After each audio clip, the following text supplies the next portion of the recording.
All right, so today we're going to learn how to make a filet mignon and... Wait a minute.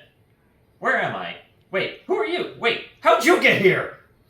Yeah, well, I'm your mom. Obviously, you don't see me a whole lot except to hear me on the phone, you know, yelling at you.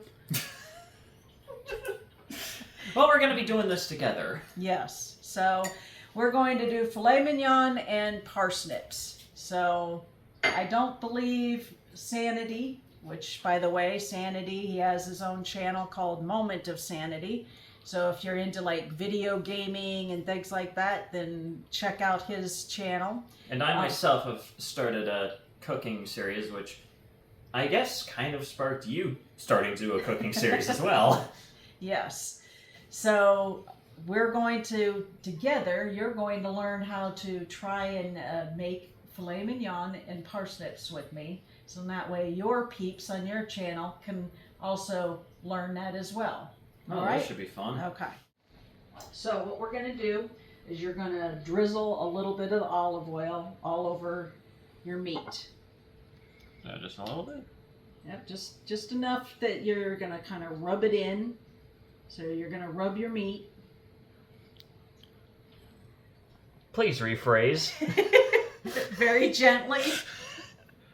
Phrasing, Mom, phrasing. We're not pounding the meat.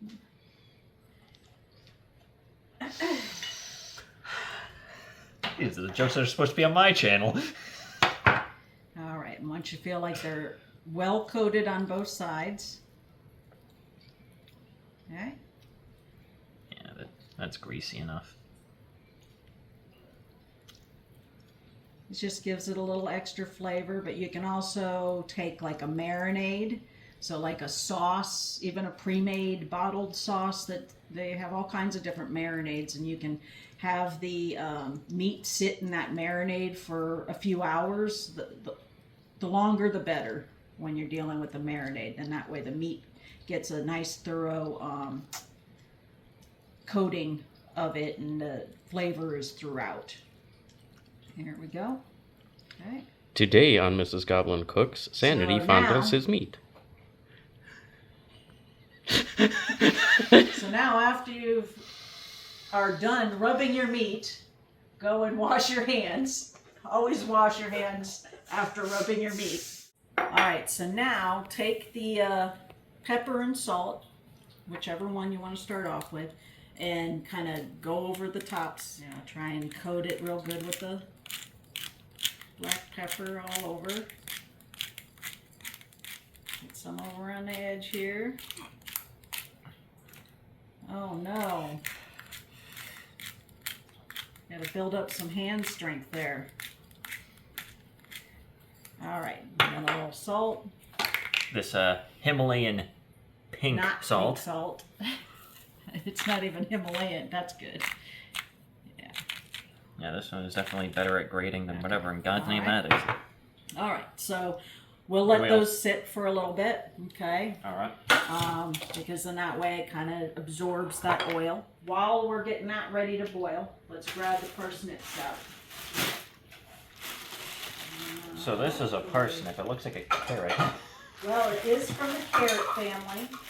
All right, so take the peeler like that. And we just want to get all the brown off.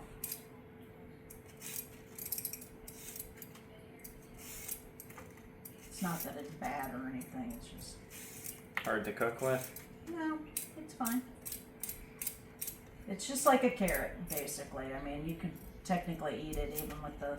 I just figure this way. Technically, it's the flavor of a parsnip. I don't think I've really eaten one. Well, it's got slight sweetness to it, but it also has... Uh-oh. Right. Peel away from your fingers, so you're not peeling your fingers. You don't want to take skin off. You got it. I'm trying to figure out a good way to attack this. That's fine. Right there. For anyone wondering why we're using a cheese slicer to peel the parsnips, it's because our peeler just broke. Alright, so now we take our lovely little parsnipities right in the hot boiling water and let them sit in there. Okay. Oh, just like that? Yeah, just like that. Okay. Okay, and now we're gonna let them boil for, I'm gonna let them boil probably for 20 minutes or so. That gives the meat a bit of time to kind of hold in the seasoning that we put on it and allows these to soften up. What we're hoping for is to get these nice and soft, and then we're gonna put them in the food processor, which, Sanity, by the way, that's this attachment. I didn't see that attachment. It's down here. That's why I didn't see it. All right, so now for future, when you're trying to chop up large items like that and everything, then use that. Otherwise, if you're doing something small like fruit and things like that, then the blenders. So we're gonna dice up some onions. All right. My mortal nemesis. So obviously cut off the stem. Well, leave a little more. Yeah. You're losing some. See, like this, right at the stem. You don't want to waste a perfectly good jalapeno. All right, and then cut down that way. Down this way? And down the center. Split it in half. Just watch your fingers. Those porcelain knives can really. All right, now the trick is you can take like a spoon. Go and grab a spoon. Just kind of gently scoop all of that midsection out. So that's where a lot of the heat is usually, is that center section. So if you want it spicier, leave the seeds in. We will appease the sanity here and make it less spicy. Very good. All right. So you don't know how to dice? So Not particularly. you can take and try and make nice, uniform little things like that. Okay. Without cutting your fingers off, preferably. And then you just No, go we like don't need this. that kind of extra flavor. Okay.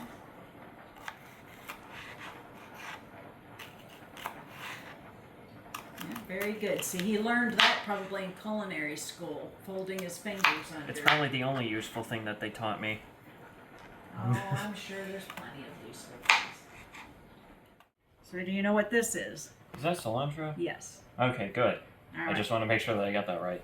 So let's just see if you like cilantro. Because they say that people who don't like cilantro, it tastes like soap.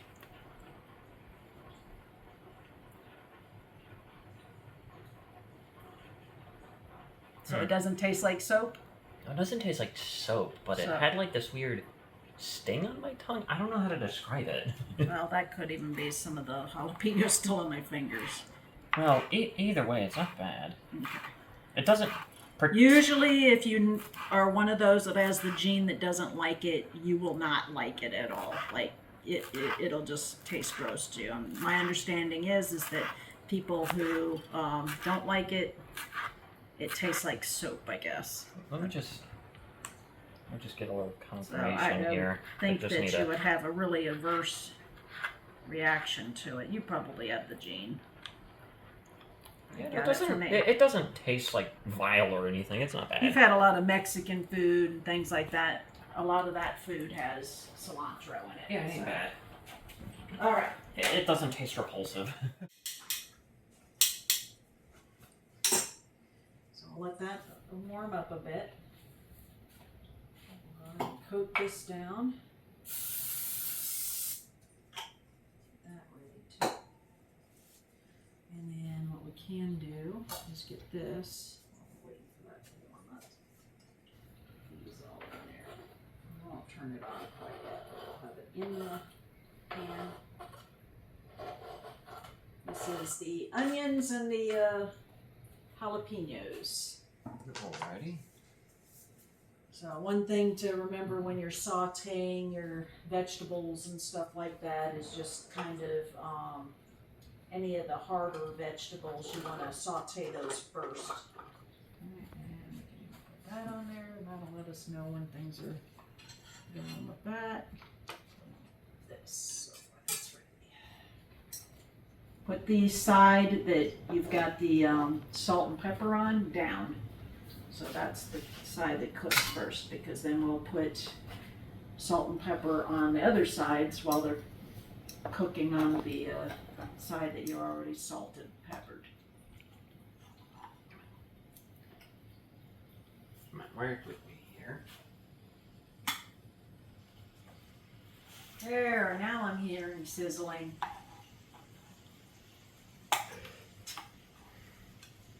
You having trouble Tongues with your are- meat?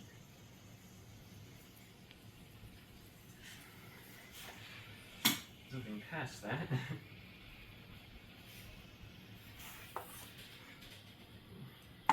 So depending upon the thickness of any particular cut is how long you'll cook it for, and also what people like. So what would you say that you like? There's rare, Usually go medium medium rare, rare. medium, and then there's, does it just go to well done? Goes well done, then congratulations. I don't cook any of my meat to well done, because as far as I'm concerned, you've killed the meat and taken all the flavor out of it. I mean, Now it's hey, a hockey as long puck. as people don't like it as a congratulations style, then you know. There you go.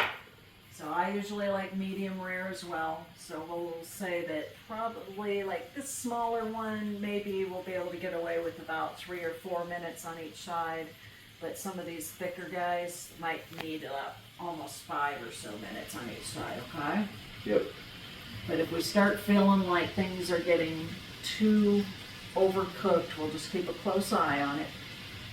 And make sure that nothing gets overly burned.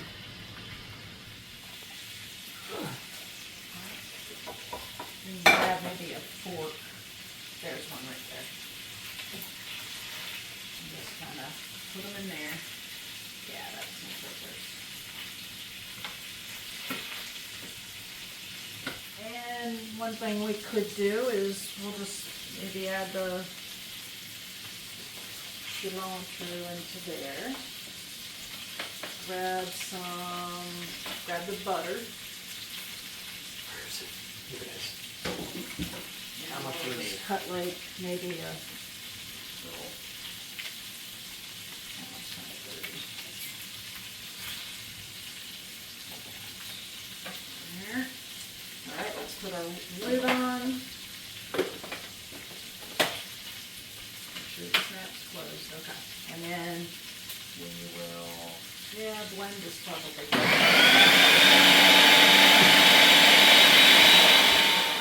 add some milk. I'm going to start with half a cup and we'll see what the texture looks like. Alright. All right. How's it looking? Is it getting creamier? You can even have a smidgen more milk, I think, and then we're good.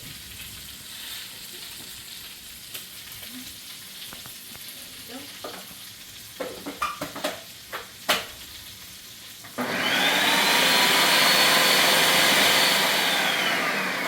Be a nice creamy texture, so all we did was we added about a tablespoon of butter, 3/4 a cup of milk, or even better is cream.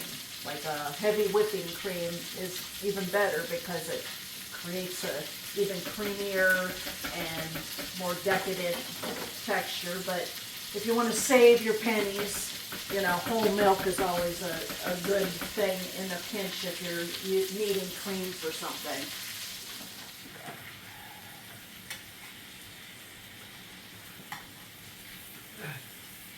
I already flipped those, so since we flipped those, let's turn these guys on. And we'll start sauteing them.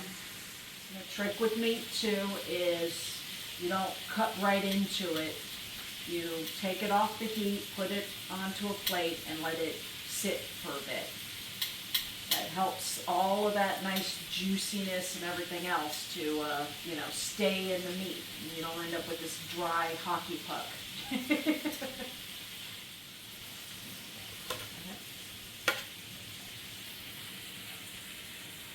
We'll let these other ones cook a little longer.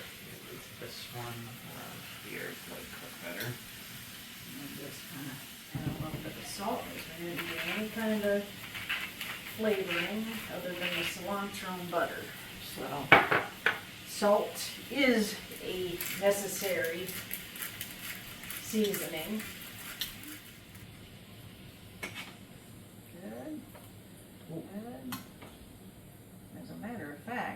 could do while those guys are resting.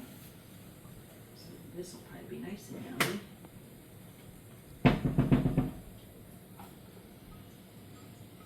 Add that so we get some of the meat sauce in there. Even better. Want to try it? You tell me if it seasons properly. There we go. You like it? Oh, yeah, it's pretty good. It's like a sweet mashed potato type thing. Once we get those onions looking a little bit more opaque, I guess, or, No, wouldn't it be the opposite of opaque? well, a little clear, curly in color, then we'll add the mushrooms. The word is translucent. Translucent, there we go. That's what I Once thought the it was. onions are translucent in appearance, then we will add the mushrooms. There you go. Now you can edit it. Editor, make sure you leave in all the mistakes. Add some mushroomies. Well, I just want to eat a mushroom. Huh? You want to eat one? I like mushrooms. Good.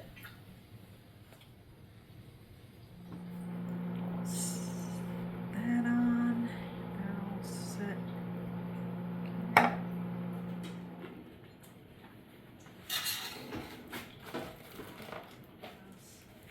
This is the easy way to cook.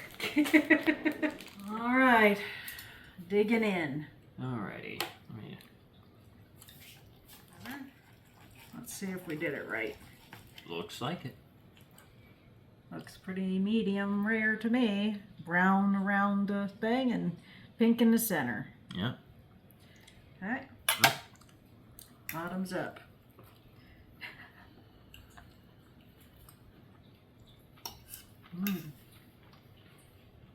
Oh. How do you like your first taste of parsnips with cilantro in it? That's some good stuff right there. All right. Well, there you go. Filet mignon and a parsnip puree on the side, or actually as a bed, along with nice cheap peas. So That's how it's done. there you go. Enjoy.